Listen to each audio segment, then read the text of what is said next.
जी हाँ दोस्तों, जिस पल का इंतजार क्रिकेट प्रेमी काफी लंबे समय से कर रहे थे वह कल आ चुका है।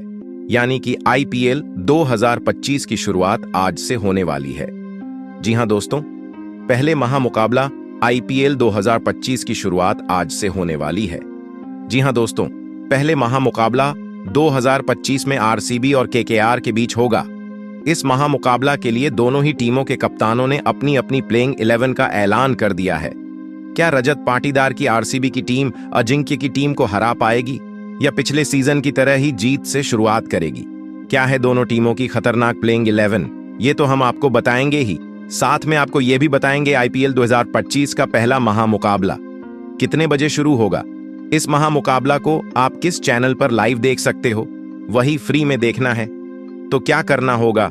साथ में पिच रिपोर्ट, वेदर रिपोर्ट और हेड टू हेड रिकॉर्ड भी बताएंगे, जिससे साफ पता चल जाएगा कौन सी टीम ज्यादा मजबूत है और कौन सी टीम किस पर भारी पड़ती है। यानी कि आज की वीडियो काफी इंटरेस्टिंग और धमाकेदार होने वाली है, इसीलिए वीडियो को अंत तक जरूर दिखेगा, क्योंकि अब आईपीएल का आगाज हो गया है। अब पूरे 2 महीने तक हमें आईपीएल में भारतीय खिलाड़ियों के साथ साथ विदेशी खिलाड़ियों का भी जलवा देखने को मिलेगा। तो दोस्तों, सबसे पहले आप सभी को बता दें, आईपीएल 2025 का पहला महामुकाबला आरसीबी और केकेआर के बीच आज शाम 7:30 से कोलकाता के ईडन गार्डन स्टेडियम पर खेला जाएगा। जी हां, आज यानी कि 22 मार्च 2025 को शाम को 7:30 से 2025 की शुरुआत हो जाएगी। वहीं इस महामुकाबला के लिए ताज 7 बजे होगा, लेकिन नया सीजन है, इसीलिए ओपनिंग सेरेमनी 6:30 से शुरू हो जाएगी। वही आप सभी को बता दें, आप सभी अपने मोबाइल की स्क्रीन पर आईपीएल 2025 के सभी मुकाबले जियो हॉटस्टार पर देख सकते हो। वही पहले महामुकाबला भी जियो स्टार 25 के सभी महामुकाबला स्टार स्पोर्ट्स नेटवर्क पर देख सकते हो, और स्टार स्पोर्ट्स पर भी हिंदी, इंग्लिश समेत काफी भाषाओं में मैच देखने को मिलने वाला है। तो दोस्तों, सबसे पहले आप सभी को पिच रिपोर्ट और वेदर रिपोर्ट बता देते हैं, क्योंकि यह काफी इंपॉर्टेंट है। आज के मैच के लिए ईडन गार्डन्स स्टेडियम की पिच पारंपरिक रूप से बल्लेबाजों और स्पिन गेंदबाजों के लिए अनुकूल मानी जाती है। यहाँ की सतह पर घास की मात्रा कम होती है, जिससे स्पिनरों को टर्न और उछाल मिलता है। हालांकि शुरुआती ओवरों में तेज गेंदबाजों को भी स्विंग मिल सकती है, लेकिन जैसे जैसे मैच आगे बढ़ता है पिच बल्लेबाजी के लिए अनुकूल होती जाती है। इसलिए टीमें अक्सर पहले गेंदबाजी करना पसंद करती हैं, ताकि दूसरी पारी में पिच की बेहतरी का फायदा उठा सके। कोलकाता में आज का मौसम मैच के लिए अनुकूल प्रतीत हो रहा है। दिन के समय तापमान लगभग 32 डिग्री सेल्सियस तक पहुंच सकता है और हल्की बारिश की संभावना है, लेकिन उम्मीद है कि यह मैच के दौरान बाधा नहीं डालेगी। आर्द्रता का स्तर अधिक होने के कारण खिलाड़ियों को थकान का सामना करना पड़ सकता है, इसलिए फिटनेस एक महत्वपूर्ण कारक होगा। यानी कि दोस्तों, बारिश की हल्की सी संभावना है। अगर बारिश आई तो समस्या हो सकती है, लेकिन संभावना कम है। वही हेड टू हेड रिकॉर्ड की बात करें तो ईडन गार्डन्स स्टेडियम में अब तक कुल 93 आईपीएल मैच खेले जा चुके हैं। इनमें से पहले बल्लेबाजी करने वाली टीम ने 38 मैच जीते हैं, जो कुल मैचों का लगभग 40% है। वहीं पहले गेंदबाजी करने वाली टीम ने 55 मैच जीते हैं, जो उनसे ज्यादा 1 है, 4 पर है। यह दर्शाता है कि इस मैदान पर लक्ष्य का पीछा करना टीमों के लिए अधिक लाभदायक रहा है। इसके अलावा टॉस जीतने वाली टीम का जीत प्रतिशत 52.6% रहा है, यानी 49 बार टॉस जीतने वाली टीम ने मैच भी जीता है। इस मैदान पर आईपीएल का सबसे बड़ा स्कोर 262 रन है, जो पंजाब किंग्स ने 2024 में केकेआर के खिलाफ बनाया था। वहीं सबसे कम स्कोर 49 रन है, जो 2017 में आरसीबी ने केकेआर के खिलाफ बनाया था। यानी कि जो टीम टॉस जीतेगी वह पहले गेंदबाजी का फैसला कर सकती है, क्योंकि दूसरी पारी में बल्लेबाजी करने वाली टीम अधिक बार जीती है। तो दोस्तों, अब आपको हम दोनों टीमों की खतरनाक प्लेइंग 11 बता देते हैं। पहले आरसीबी की प्लेइंग 11 बताते हैं, उसके बाद आपको केकेआर की प्लेइंग 11 भी बताएंगे। तो दोस्तों, आरसीबी टीम की तरफ से ओपनिंग करते हुए हमें 2 ढाकर खिलाड़ी विराट कोहली और फील सॉल्ट दिखाई देंगे। सबसे पहले बात करते हैं इंग्लैंड के ढाकर ओपनर फील सॉल्ट की। यह खिलाड़ी पावर प्ले में गेंदबाजों की धुनाई करने के लिए मशहूर है। सॉल्ट की ताबड़तोड़ बल्लेबाजी और तेज तर्रार अंदाज आरसीबी को एक शानदार शुरुआत दे सकता है। साथ ही वह विकेट की कीपिंग की जिम्मेदारी भी संभालेंगे, जिससे टीम को बैलेंस मिलेगा। अगर सॉल्ट का बल्ला चल गया तो केकेआर के गेंदबाजों की शुरुआत में ही हालत खराब हो सकती है। वहीं हमें दूसरे ओपनर के रूप में विराट कोहली नजर आएंगे। विराट कोहली आरसीबी की रीढ़ है और उनकी मौजूदगी ही टीम का हौसला बढ़ाती है, चाहे रन चेज करना हो या बड़ा स्कोर सेट करना। कोहली हर स्थिति में माहिर है। उनकी कंसिस्टेंसी और अनुभव इस मैच में आरसीबी के लिए गेम चेंजर साबित हो सकता है। केकेआर के खिलाफ उनका रिकॉर्ड भी शानदार रहा है, तो फैंस को उम्मीद होगी कि वह एक बार फिर मैदान पर आग लगाएंगे। इसके बाद नंबर 3 पर हमें खुद कप्तान रजत पाटीदार खेलते हुए नजर आने वाले हैं, और इस साल रजत पाटीदार के कंधों पर कप्तानी की जिम्मेदारी भी है। पिछले कुछ सीजन में पाटीदार ने अपनी बल्लेबाजी से सबको प्रभावित किया है और अब उन पर कप्तानी की बड़ी जिम्मेदारी है। मिडिल ऑन ऑर्डर में वह स्थिरता लाने के साथ साथ आक्रामक शॉट्स भी खेल सकते हैं। उनकी लीडरशिप और बैटिंग का कॉम्बिनेशन इस मैच में आरसीबी को मजबूती देगा। क्या पाटीदार अपनी कप्तानी की शुरुआत जीत के साथ करेंगे? यह देखना रोमांचक होगा। इसके बाद नंबर 4 पर इंग्लैंड के विस्फोटक बल्लेबाज लियाम लिविंगस्टोन। यह खिलाड़ी किसी भी गेंदबाजी अटैक को तहस नहस करने की काबिलियत रखता है। बड़े बड़े मारना इनका ट्रेडमार्क है और साथ ही यह पार्ट टाइम स्पिन भी डाल सकते हैं। मिडिल ऑर्डर में लिविंगस्टोन की मौजूदगी आरसीबी को वह पावर देगी जो डेथ ओवर्स में गेम पलटने के लिए जरूरी है। केकेआर के खिलाफ इनका परफॉर्मेंस देखने लायक होगा। इसके बाद 5वें नंबर पर हैं भारत के उभरते हुए स्टार जितेश शर्मा। यह विकेट कीपर बल्लेबाज मिडिल ऑर्डर में फिनिशर की भूमिका निभा सकते हैं। जितेश अपनी तेज तर्रार बल्लेबाजी और अनोखे शॉट्स के लिए जाने जाते हैं। पिछले सीजन में पंजाब किंग्स के लिए उन्होंने कई बार गेम को फिनिश किया है और अब आरसीबी में वह इसी जोश को दोहराना चाहेंगे। क्या वह केकेआर के खिलाफ आखिरी ओवर्स में धमाल मचाएंगे? फैंस को इंतजार रहेगा।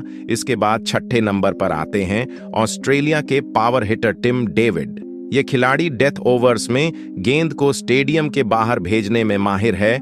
उनकी स्ट्राइक रेट और बड़े शॉट्स खेलने की काबिलियत आरसीबी को वह फायर पावर देती है जो बड़े स्कोर तक पहुंचाने के लिए जरूरी है।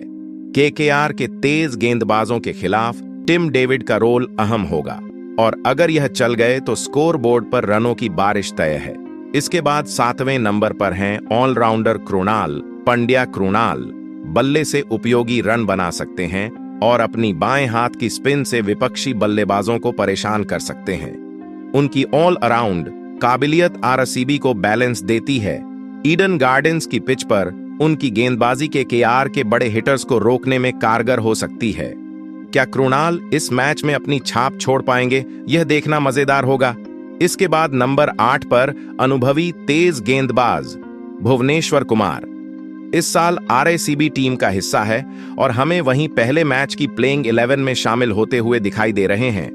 भुवी अपनी स्विंग और सटीक लाइन लेंथ के लिए मशहूर हैं। पावर प्ले में शुरुआती विकेट लेना हो या डेथ ओवर्स में रन रोकना, भुवनेश्वर हर हाल में कमाल करते हैं। केकेआर के टॉप ऑर्डर को जल्दी ढेर करने के लिए आरसीबी को भुवी से बड़ी उम्मीदें होंगी। उनका अनुभव इस हाई प्रेशर मैच में टीम के लिए सोने पर सुहागा साबित हो सकता है। इसके बाद 9वें नंबर पर हैं ऑस्ट्रेलिया के जोश हेजलवुड। यह तेज गेंदबाज अपनी सटीकता और बाउंस से बल्लेबाजों को परेशान करने में माहिर है। हेजलवुड का आईपीएल में शानदार रिकॉर्ड रहा है और आरसीबी के लिए वह एक भरोसेमंद हथियार होंगे। केकेआर के खिलाफ उनकी लंबाई और पेस गेम को कंट्रोल करने में मदद कर सकती है। क्या हेजलवुड इस मैच में अपनी धार दिखाएंगे? फैंस को बेसब्री से इंतजार है। वही नंबर 10 के खिलाड़ी के रूप में हमें सुयश शर्मा आरसीबी की प्लेइंग 11 से खेलते हुए नजर आएंगे और इनको कर की पिच पर खेलने का भी अनुभव है क्योंकि पिछले सीजन यह केकेआर की टीम का साथ है। सुयश शर्मा ईडन गार्डन्स की पिच पर आरसीबी का ट्रम्प कार्ड हो सकता है। सुयश की लेग स्पिन और गुगली बल्लेबाजों को चकमा देने में माहिर है। केकेआर के बड़े हिटर्स को रोकने के लिए उनकी गेंदबाजी अहम होगी। अगर पिच से थोड़ी भी टर्न मिली तो सुयश गेम को पलट सकते हैं। इसके बाद 11वें नंबर पर हैं बाएं हाथ के तेज गेंदबाज यश दयाल। यह युवा गेंदबाज अपनी रफ्तार और स्विंग से गेंदबाजी अटैक में विविधता लाते हैं। पिछले सीजन में आरसीबी के लिए उन्होंने कुछ शानदार स्पेल डाले थे और अब केकेआर के खिलाफ वह फिर से कमाल दिखाना चाहेंगे। उनकी बाएं हाथ की गेंदबाजी दाएं हाथ के बल्लेबाजों को परेशान कर सकती है। क्या यश इस बड़े मैच में अपनी छाप छोड़ेंगे? ये देखने वाली बात होगी। तो दोस्तों, कुछ इस प्रकार की है आरसीबी की प्लेइंग 11। अब आपको हम केकेआर की प्लेइंग 11 भी बता देते हैं। उससे पहले आपके हिसाब से आरसीबी की प्लेइंग 11 कितनी मजबूत है, ये हमें जरूर बताइएगा। साथ में आप 10 में से कितने नंबर देना चाहोगे इस प्लेइंग 11 को, यह भी जरूर बताइएगा। तो चलिए अब आपको कोलकाता की प्लेइंग 11 बता देते हैं। तो दोस्तों, कोलकाता की टीम की तरफ से पहले ओपनर के रूप में हमें दिखाई देंगे रहमान उल्लाह गुरबाज केकेआर की पारी की शुरुआत करने के लिए। पहले ओपनर के तौर पर हमें दिखाई देंगे अफगानिस्तान के ढाकर बल्लेबाज रहमान उल्लाह गुरबाज। यह युवा विकेटकीपर बल्लेबाज पावर प्ले में आक्रामक बल्लेबाजी के लिए जाना जाता है। गुरबाज ने आईपीएल में अब तक 13 मैचों में 289 रन बनाए हैं, जिसमें 2 अर्धशतक शामिल हैं और उनका स्ट्राइक रेट 133 के आसपास रहा है। वह फील्ड सॉल्ट की जगह लेते हुए टीम को तेज शुरुआत देने की कोशिश करेंगे। केकेआर को उम्मीद होगी कि गुरबाज अपने जोश से आरसीबी के गेंदबाजों को परेशान करेंगे। वहीं दूसरे ओपनर के तौर पर हमें दिखाई देंगे कैरेबियाई ऑलराउंडर सुनील नरेन। पिछले सीजन में नरेन ने ओपनिंग करते हुए केकेआर के लिए कमाल किया था। आईपीएल 2024 में उन्होंने 14 मैचों में 488 रन ठोके, जिसमें 1 शतक और 3 अर्धशतक शामिल थे। इसके अलावा उनकी गेंदबाजी में भी धार है, जहां उन्होंने 17 विकेट लिए। 177 आईपीएल मैचों में 180 विकेट और 1534 रन के साथ नरेन केकेआर के सबसे बड़े मैच विनर हैं। आरसीबी के खिलाफ उनकी विस्फोटक शुरुआत फैंस के लिए देखने लायक होगी। इसके बाद नंबर 3 पर कप्तान अजिंक्य रहाणे ने वेंकटेश अय्यर को शामिल किया है। वेंकटेश केकेआर के लिए मिडिल ऑन ऑर्डर के भरोसेमंद बल्लेबाज हैं, जिन्हें टीम ने 2025 ऑक्शन में 23 करोड़ 75 लाख में वापस खरीदा।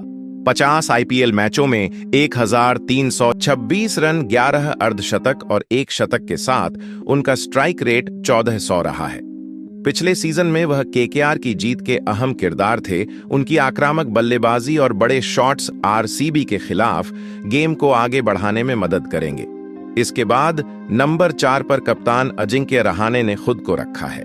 रहाणे केकेआर के नए लीडर हैं और सीएसके के साथ 2 शानदार सीजन के बाद वापसी कर रहे हैं। 150 आईएल मैचों में 4642 रन, 30 अर्धशतक और 2 शतकों के साथ वह अनुभव और स्थिरता लाते हैं।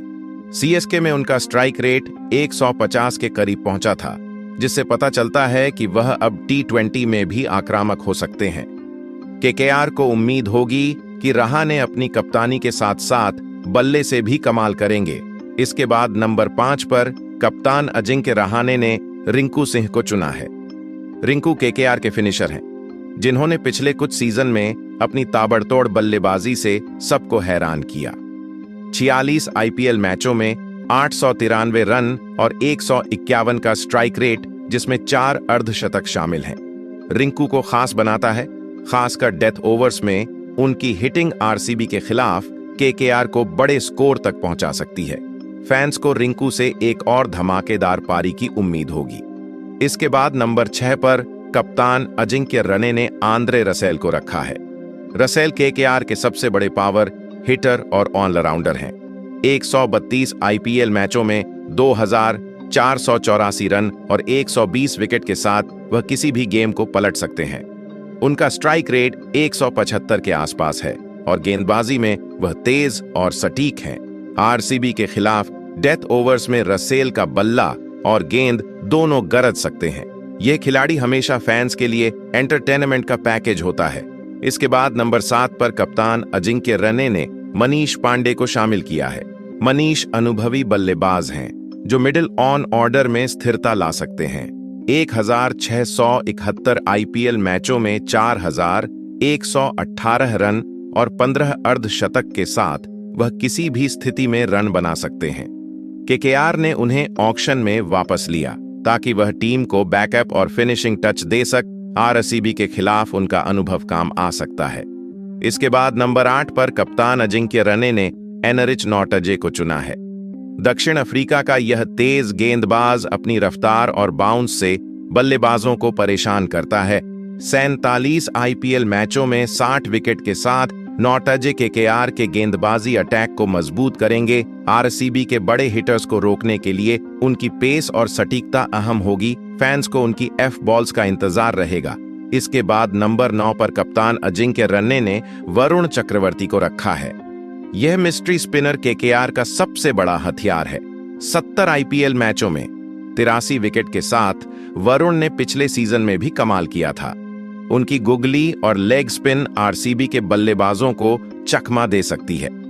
ईडन गार्डन्स की पिच पर वह गेम चेंजर साबित हो सकते हैं। इसके बाद नंबर 10 पर कप्तान अजिंक्य रहाणे ने वैभव अरोड़ा को शामिल किया है। यह भारतीय तेज गेंदबाज पावर प्ले और डेथ ओवर्स में उपयोगी हो सकता है। 19 आईपीएल मैचों में 22 विकेट के साथ वैभव ने अपनी उपयोगिता साबित की है। आरसीबी के खिलाफ उनकी सटीक लाइन लेंथ केकेआर को मजबूती देगी। वो इस लाइनअप को पूरा करने वाला अहम खिलाड़ी होंगे। इसके बाद नंबर 11 पर कप्तान अजिंक्य ने हर्षित राणा को चुना है। यह युवा तेज गेंदबाज पिछले सीजन में केकेआर के लिए स्टार बनकर उभरे। 24 आईपीएल मैचों में 33 विकेट के साथ हर्षित ने अपनी रफ्तार और स्विंग से प्रभावित किया। आरसीबी के खिलाफ वह शुरुआती झटके दे सकते हैं। उनकी ऊर्जा और जोश टीम के लिए बड़ा प्लस पॉइंट है। तो दोस्तों, कुछ इस प्रकार की होने वाली है कोलकाता की प्लेइंग 11। आप कोलकाता की प्लेइंग 11 को 10 में से कितने नंबर देना चाहोगे, हमें जरूर बताइएगा। तो दोस्तों, यह थी दोनों टीमों की खतरनाक प्लेइंग 11। आपके हिसाब से इन दोनों टीमों में से किस टीम की सबसे मजबूत और खतरनाक प्लेइंग 11 है? इसके बारे में आप सभी की क्या राय है, हमें जरूर बताइएगा। साथ में आपको बता दें, अगर बारिश आती है तो यह मुकाबला रद्द हो सकता है और दोनों टीमों को एक एक अंक ही मिलेगा, जिससे दोनों को नुकसान झेलना पड़ सकता है। ईडन गार्डन्स का मौसम फिलहाल स्थिर नजर आ रहा है और हल्की से मध्यम बारिश की संभावना बनी हुई है। अगर बारिश मैच के दौरान तेज हो जाती है और मैदान गीला हो जाता है तो अंपायरों के पास मुकाबले को रद्द करने के अलावा कोई विकल्प नहीं रहेगा। इससे दोनों टीमों को बड़ा नुकसान हो सकता है, क्योंकि इस एक एक अंक से प्लेन ऑफ की रेस में समीकरण पूरी तरह से बदल सकते हैं। खास तौर पर अगर यह लीग स्टेज के आखिरी दौर के मुकाबलों में से एक है तो इससे दोनों टीमों के नेट रन रेट और अंक तालिका की स्थिति पर सीधा असर पड़ेगा। बारिश के कारण मैच का रद्द होना हमेशा खिलाड़ियों और फैंस दोनों के लिए निराशाजनक होता है। खिलाड़ी महीनों की मेहनत और रणनीतियों के साथ मैदान पर उतरते हैं, लेकिन मौसम कभी-कभी सारी तैयारियों पर पानी फेर देता है। वहीं दर्शक भी इस हाई वोल्टेज मुकाबले को लेकर काफी उत्साहित होते हैं, लेकिन बारिश उनकी उम्मीदों को तोड़ सकती है।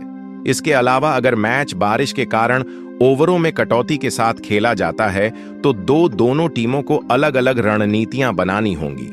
ऐसे मैचों में टॉस का रोल भी अहम हो जाता है, क्योंकि कम ओवरों के खेल में लक्ष्य का पीछा करना आसान हो सकता है। अगर यह मुकाबला रद्द होता है तो यह दोनों टीमों के लिए एक झटका होगा, क्योंकि एक एक अंक से कोई भी टीम अपनी स्थिति को मजबूत नहीं कर पाएगी। इसके अलावा बाकी टीमों को भी इसका फायदा मिलेगा, क्योंकि अंक तालिका में किसी भी टीम को स्पष्ट बढ़त नहीं मिल पाएगी। ऐसे में फैंस भी यही दुआ करेंगे कि मौसम साफ रहे और उन्हें एक शानदार मुकाबला देखने को मिले, जहां दोनों टीमें पूरी ताकत से खेलें और नतीजा मैदान पर तय हो, न कि मौसम के कारण। अगर ऐसा होता है तो दूसरा मैच दोनों ने पड़े तो दोनों ही टीमों को अगले मुकाबले में ज्यादा अग्रेसिव अप्रोच अपनानी पड़ेगी। तो दोस्तों, आपके हिसाब से कौन जीतेगा? पहला मैच हमें जरूर बताइएगा। तब तक के लिए जय हिंद, जय भारत।